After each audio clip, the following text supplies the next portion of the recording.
Stewart Fulton here in Japan, sending you the best news, reviews, previews, interviews, all the views from the land of the rising sun, pro wrestling, pro grappling, kickboxing, mixed martial arts, and especially a focus on those who are responsible for releasing the Kraken.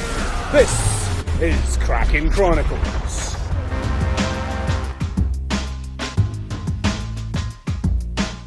Stewart Fulton here in the land of the rising sun with another chapter in the book of martial arts chronicles. My guest today is from Finland. She's a BJJ black belt under Magnus Hansson and a black belt under Eddie Bravo and the world famous 10th Planet BJJ and grappling system, promoted just weeks after she was on the winning team in the Quintet Fight Night 3 in Tokyo, Japan, and a mother of one child and one more on the way. Elvira Karppinen, welcome to Kraken Chronicles. Hi guys, hi. How you doing there? It's a little bit of a time difference out there in Finland, daytime still? Yeah, it's a 3 p.m. It's the daytime. I'm sure you're pretty busy, so let's get right into this. First of all, let's go to the roots of your professional grappling journey. You had a background in sports and dance, I believe. Yeah. But it was your husband, Laurie, who got you on the mats, right? Yes. Tell us about his link to 10th Planet Jiu-Jitsu and how you ended up training gi and then no gi and competing. So yeah, I was dancing on that time, and Lauri was he really was doing jiu-jitsu like in a whole heart. And then I was following when he was competing and teaching and training a lot. And I was always thinking when I watched the competition that I could believe that I could win those girls who were competing. And Lauri always promised to me that if I start to train jiu-jitsu, it's gonna take 1 year, and then I'm Finnish champion. But then I didn't want it to start because I'm afraid that I'm gonna lose my passion of dancing. But then we actually went to Stockholm, and at the same time, Lauri wanted to meet Magnus Hansson, who is 10th Planet Stockholm, the head coach. And he wanted to meet him. And at the same time, there was one dance course, and I wanted to go to dance. And on that trip, I noticed Lauri had so much fun, so much good time with Magnus and all Magnus students. And I was suffering because I felt that the dance atmosphere wasn't for me. It was so, in a wrong way, competitive atmosphere, and I felt that I start to be done with this. And then after we came back, I was thinking that because I was so jealous to Lauri, he had so much fun time in our trip, and I didn't have so much fun. So when we came back, then I started to I went to beginners class, and that was the link. Lauri he when he started to train, he wanted to find some kind of system, like and he started to find that there was some like 10 planet jiu-jitsu makes sense. So that's why I guess that he wanted to focusing more in 10th planet system, and he noticed that Magnus was the closest one from to us. So that's why he went to meet Magnus Hansson, and that Magnus was the link to Eddie Bravo. I hope you understand what I'm trying to explain. Yes, totally fine, Elvira. That's totally fine, yeah. Interesting. It's also interesting that you have that background in dance, which is very similar to the Freak Brothers, I know. Gio and Richie, they have the breakdancing background. And it seems that there's a very close link to that dance background, that kind of bass, and then moving in on the mats and in jiu-jitsu, do you feel that there's some translation there between the two, that the way you're aware of your body and then learning something new, learning new movements is not quite the same as if you were going in fresh with no background in such a thing? Yeah, totally. I think that because in a beginner's class, we did some movement, what you need to practice when you start, like how you move in the mat. So every movement was already like familiar for me from the dancing, and also because I had used to use my body when I was dancing. There was already flexibility and good balance and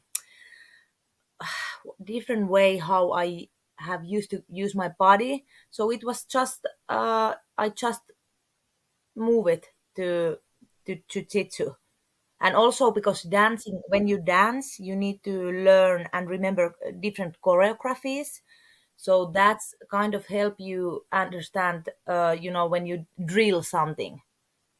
Right, right. You see the routine of dance in your head. You see Yeah, the routine of the drill in your head for whatever jiu-jitsu move it might be, right? yeah, exactly. And also I think that when you know your body, like you kind of when I need to defense, when I started at the beginning already kind of move in the right direction when I wanted to defense, because my body told me that okay, this is good way to go. Mm-hmm, mm-hmm. Yeah, they call it muscle memory, but it's really the brain. It's really your brain remembering patterns, and it's interesting how that the parallel between dance and jiu-jitsu is so close. It's really fascinating for me. Yeah. Let's talk about your experience competing in Japan, where I met you back at Quintet Fight Night 3, early April 2019. You came out to Tokyo with your teammates Fabiana George, Lilas Maja Cruz, the awesome Liz Carmouche, and the silent assassin Grace Gunderum.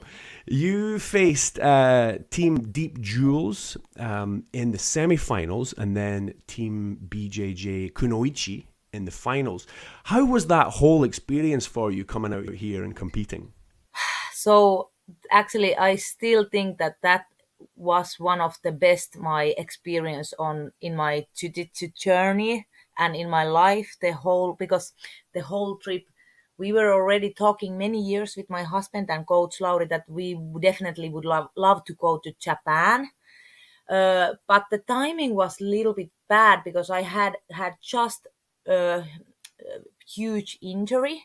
I broke my knee really bad, and I was 1 year out, and I had a huge surgery. So when Eddie asked me, could I come to Japan? So it was like I wasn't sure. Am I really ready for competing? And my physiotherapist and doctors told me that it's like I might be ready, and so that was give me a little bit stressed when we came there. But yeah, but when we arrived there, it was amazing. Japan was amazing, and our friend, it was Laila is my like super good friend and close friend. So it was awesome to be with her in a different country, and all my team. We had such a good atmosphere and good energy. And then I remember when the competition started, I was so nervous. I needed to hold my tears because I was so nervous after before my match. But then, when I started to compete again, I felt that it was just the same thing it was before my injury. So, and the arena, like the place where the competition was, it was amazing, and uh, it was just amazing experience and exciting, different kind of way to compete, because there was like you didn't have time to kind of rest, and then people just coming, the new competitors uh, came from like they was fresh. Do you know what I mean? Like they didn't have before matches, and I started to be more tired. But yeah, so it was the whole experience was amazing. You guys really seem to have a good team relationship, and that's one of the most important things in quintet. You know, you guys, some of you had known each other and been training together, and but I could tell even from the photo shoots, you know, in the days before the event itself, that you guys were really gelled well together, and you were really having fun. That must have been so great for you to come out here and compete with and such an awesome team. Yeah, yeah. That's I think that because also I used to play basketball, and I like to be team player. So that was also one another thing uh, what makes that experience so awesome, because now I didn't need to compete myself. I had the whole team behind me. Like it was a yeah, it was a just a amazing experience. Yeah, and also the the time when we were there, there was this trees, the cherry. What was the trees? The Oh yeah, time. the cherry blossoms. Yes, Yeah, yeah, they were blooming. That's right. yes, It was that beautiful was along amazing. the river there. Yes. Yeah, that was excellent. So yeah, in the semi-finals, you went out in the Chuken position, which is third position, or quite literally in English, the middle position of the five. Liz had gone to a draw. Grace had also fought to a draw before you, but you went out there and you finished all three remaining members of the Deep Jewels team by submission. And the first one was like 25 seconds and it was over. It was absolutely epic. How did that feel going through three members of the opposing team in the semi final like that by yourself? I think that I was relieved. I was like I was because like I said, I almost cry when I step on the mat because I was so nervous and I afraid a little bit how is my leg doing, how is my Viking spirit doing after long break when I step again from the competition mat, and it wasn't like tiny competition, it was like huge competition. So I think that I was just the all the stress went away after that. Yeah, of course I was happy. I felt that I'm back. Mm-hmm. Would you say that the knee injury was one of the toughest struggles in your career so far?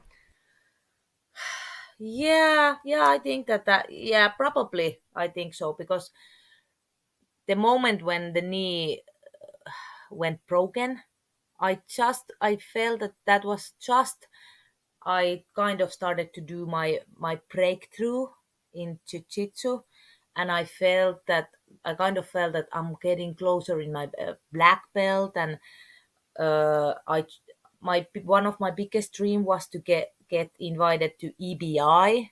So there was so many things to coming, and then I find out that it's gonna be 1 year break, and also the doctor wasn't sure at the beginning that what will the knee, I mean, like, does the knee will come back as a normal anymore, am I able to continue high level anymore? So that was like a hard battle for, especially for mentally. And then I felt that at the beginning of the rehab, it was so slowly. I actually needed to have two surgery because the movement in my knee didn't came back. So that was super frustrating. But now I felt that after I did the rehab, and when I came back to sport, I feel that that's um, made me more stronger. And now I feel that I'm trying to tell our students that whatever the injury or like whatever are the struggles you will get in your jiu-jitsu journey, I believe that it's possible to survive every of them. Mm-hmm. Yeah, that's an interesting point that you bring up about the gym and your students. I think that injury management and the psychology behind injuries and setbacks and training around injuries and still improving and not letting the injuries get you down and hold you back Yeah. or worse, make you give up. I think that's not taught enough in a lot of gyms and a lot of students or BJJ jiu-jitsu practitioners who want to compete. They're really not sure how to deal with injuries. I think it's something that has to be addressed a lot more Yeah. in gyms. Yeah, because I think also like everyone who is training 10 years jiu-jitsu, everyone will get some point some kind of injury. And I think that that's the first, at least one of the first case you need to see. Uh, do you still want to continue to train? If you know what I mean. Yeah, yeah, because you have to accept that it is part of the journey, part of the game, and Yeah, when you watch any match, whatever level it is, from amateur to the highest level of grappling in the world, none of these guys or women are 100% all the time. You know, you're watching most matches and they've got some kind of injury or hanging on to, right? yeah, exactly. Yeah. And also I'm always trying to set our students that when you get injured, don't stay home, like because if you stay home in a 1 year, then it's hard time to come back. But if you stay there, and there is always something you can uh, train, like when I had the knee injury, I was laid down in a underside uh, side control, and I'm just using my frames. I'm trying to do even something. So that's why I'm trying to tell people that come to school and meet your training partners. Also, it's good for your mentally, and also you learn a lot when you just watching when other people are doing it. Yeah, yeah, yeah. You're right. Staying around at whatever level, doing something, anything is better than nothing, right? Yeah. Now, I'm particularly interested in how you balance motherhood with martial arts. One, because I will never know what it's like to have a child, and two, because you believe that staying active and training as much as you can is an important part of your pregnancy and your grappling journey and your lifestyle. What is your approach to that, motherhood and jiu-jitsu, or just motherhood and exercise in general? And what advice do you have for others in your situation? Yeah, so I think that for me, because before I became to mom, uh, I noticed that it came to a little bit tiring. I was tired because I didn't have anything else than jiu-jitsu. I was living and breathing jiu-jitsu 24/7, and there was nothing else. So I feel that now my life is more, it's healthy. It's kind of healthy mental that there is also something else. And I feel that I'm soft and loving mom. My daughter means everything to me, but also at the same time, it's super important balance to me to go to the school and get choked and choke people and be a warrior lady in there and be a badass. I feel that in my case, I need that balance. It makes me,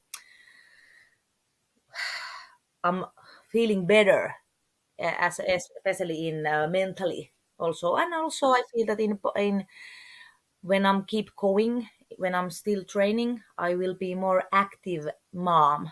Then I have energy to run with my kid. But also, what was the what did you ask? I think you pretty much answered it. You're right. You touched on a good point there. A lot of people talk about the calm feeling after training jujitsu, and whether you have stresses as a mother or working full time or whatever it might be. Just the consistency of going to the gym and doing the workout it brings a calm feeling to your life and your mentality. Yeah, I think it goes both ways, because I feel that if you don't have anything else than jiu-jitsu, I think that it's not. Of course, you get a lot of success and you get better, but also there is something else in life. It doesn't have to be kids, but I think that it's super important to people that there is not only one thing you are like I mean, like if you have only one thing in your life and something happens and you, so I think that it's not good for your mentally. But at the same time, I noticed that when I became to mom, I noticed that uh, I can't compete anymore in the highest level because it takes so much time and energy and effort. I feel that it's not worth it. Like if I would love like to still continue my jiu-jitsu career as a competitor, I feel that it would be, I wouldn't be present with my kid, especially when she's small. So I think that now I have good balance in my life because I'm focusing on teaching and focusing, of course, getting better, but not in a like a 24/7 lifestyle. Mm-hmm, hmm. Tell us quickly about the gym. If anybody is out your way in Finland, where can they come and train? 10th Planet Tampere. So it's about 1.5 hours from capital, from Helsinki, and everyone is always welcome to come there. Just send message in Instagram, so then I know that me or my husband are, or we are in there, and just come there to train. We always love to take visitors and train with people. Excellent. Yep. I advise anyone out there to go and train. Yourself and your husband are fantastic people, great energy, and what you give to the sport is just fantastic.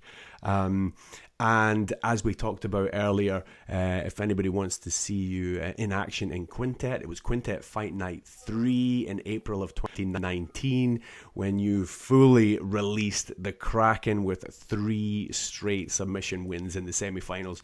It was just amazing. Elvira, I can't thank you enough for your time today, and thank you again for joining us on Kraken And Chronicles. thank you, it was super nice.